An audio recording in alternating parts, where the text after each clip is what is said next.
Well, it's been a while, so let's start with a thunderous return. Did you really just? Let me have this. Thunder Dragon is actually kind of a cornerstone card and subsequently the foundation and heart of its archetype. It was originally released over 2 decades ago as a hand dump searcher and did nothing else. No, really. Back in the early days, Thunder Dragon is basically discard me, then go +2, then profit? That's it. No boss monsters, no flashy plays, just a raw-ish advantage. Well, I mean, that's not entirely true. It does have a fusion named Twin-Headed Thunder Dragon, but that one I can't even say if it had any uses. It had easy materials, but I have not seen or gathered any evidence of it being effective, much less used or summoned across the game's history. Or at least this game's history. If there's one thing you need to know is that Yu-Gi-Oh! Comes in many flavors from Game Boy games to an underrated dice game. In a certain PlayStation game, Forbidden Memories, that has a rather wild time travel story, Twin-Headed Thunder Dragon was an easy-to-make fusion monster with generic materials, and reliable stats second only to Meteor Black Dragon. Outside of that, there isn't much that I can go off of, with far less info on anything it did in the card game. Basically, nothing but a set filler with some odd nostalgia attached to it, which is much more that can be said about other cards. Retrain when? Did you forget? What? About the retrain and new additions to the archetype? No, I mean how in Twin-Headed Thunder Dragon's artwork, it doesn't depict any type of twin-headed dragon. Moreover, the show depicts it like a twin-headed eel. Huh. Come to think of it, wasn't there a vanilla monster that was just a dragon in green? Yeah, it was a dinosaur. What? Let's move on before I get a migraine. After you. Over time, the dragon's usefulness fell off as it was mainly used for its niche deck thinning and enabling the summoning of chaos monsters from back in the day, where chaos players went, "Don't worry guys, it's for setup." The card lay dormant for many years before it returned in a thunderous explosion of relevance, as a proper archetype with support in 2018. The archetype started revolving around discarding, banishing, and floating effects with thunder monsters to generate massive advantage, summons, and protection for its bosses with disruptions for the opponent via a certain floodgate. Thunder Dragon gained a retrain or remake with an extended family which consisted of light dark Thunder Dragon monsters, focusing the archetype on hand effects, banishing, and graveyard recursion, transforming it from a gimmick into a top-tier strategy. Really? Floodgates with frustrating protection and bizarre recursion are a top-tier strategy? I mean, if it works? Just take a look at the new members. Thunder Dragon Matrix. Discard for a small buff or banish to replace itself. Basically, I punch, then I sham. Thunder Dragon Roar. Discard to recycle or banish for a free temporary summon. No double dipping. Thunder Dragon Hawk. Discard to revive from graveyard or from the banishment, or banish to redraw your hand. Thunder Dragon Dark. The dark retrain that searches itself, while on banish it gets something else. But you get one, don't get greedy. And then the bosses. Thunder Dragon Duel. Main deck boss A. Chaos summon that gets bigger to win battles, then searches in order to fix your deck later.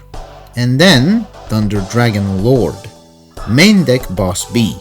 Special summon setup with some protection and fuels your graveyard every turn.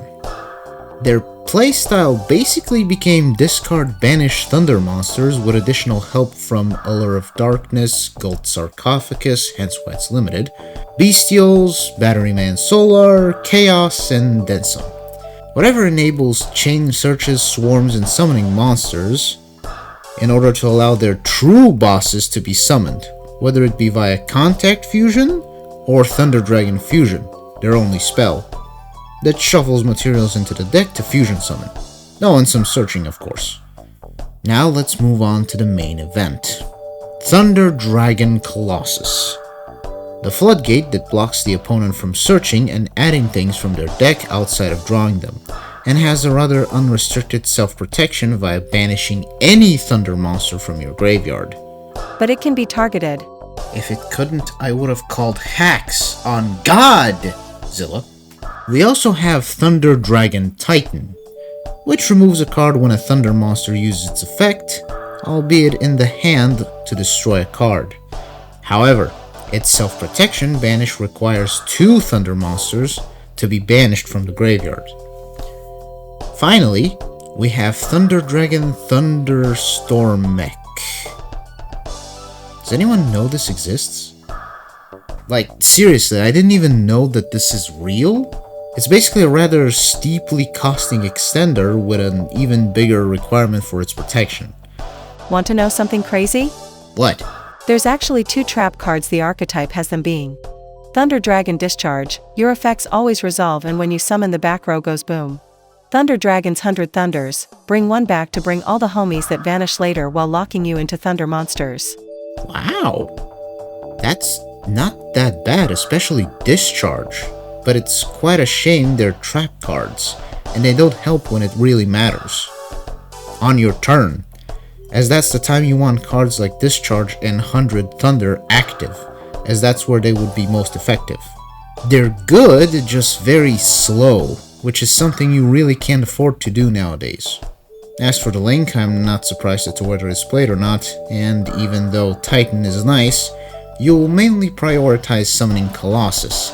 It's basically Wi-Fi with parental controls turned on. The archetype in its first days was basically excelling as a grind engine. It was still, ironically enough, used as a niche graveyard enabler for Chaos decks, and Chaos engines with a pinch of a spicy extra deck floodgate. That stayed true for some time, but then everything changed when the Dangers appeared. They were a powerful discard and search engine that perfectly synergized with them. Like a missing piece to the puzzle. The Danger archetype was fused with the Thunder Dragon archetype to create the Danger Thunder Dragon deck. Or Thunder Danger, I guess?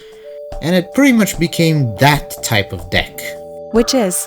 Skill-based format. Huh? Proceeds to summon Colossus turn 1 every game. The deck was a thunderous... Stop.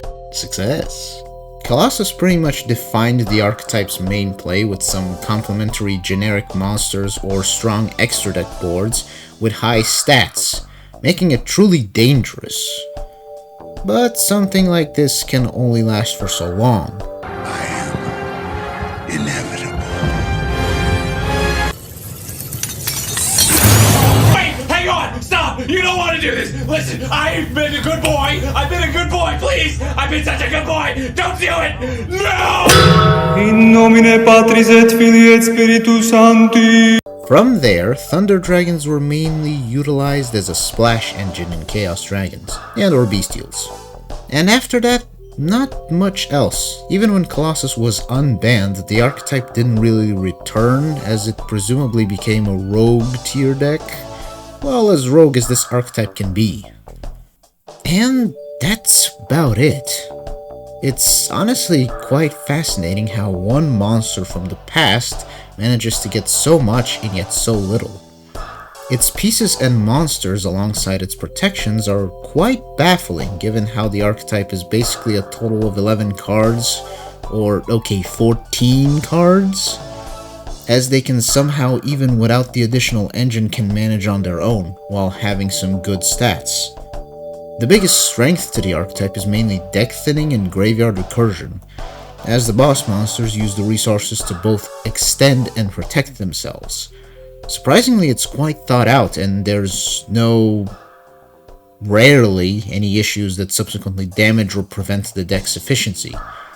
But outside its floodgate, thunder engine, and some destruction, it mainly restricts it to a type of complementary chaos-esque build, or subsequently doing nothing when hand traps hit their targets. A rather unfortunate common occurrence, but hey, they stuck to the original's MO, completing the archetype as a whole, which isn't something that should be dismissed.